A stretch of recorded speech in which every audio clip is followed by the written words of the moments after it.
أتيت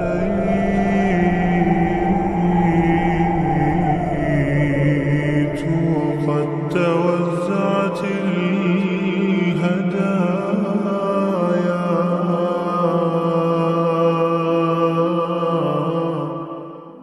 আসসালামু আলাইকুম রহমতুল্লাহি ওয়া বারাকাতুহু।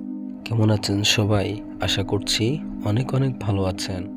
আজ আমরা আলোচনা করব পাপের অন্ধকার থেকে মুক্তির আলো, এক যুবকের তাওবার ডাক। আমরা সবাই ভুল করি, পাপে জড়িয়ে পড়ি, কিন্তু সত্যিকারের সফল সেই ব্যক্তি যে আল্লাহর রহমতের দিকে ফিরে আসে। এক যুবক যখন পাপের আঁধার থেকে মুক্তির পথ খুঁজছিল, তখন সে রাসূল সাল্লাল্লাহু আলাইহি ওয়াসাল্লামের শেখানো এই দোয়াটি পড়তে শুরু করলো।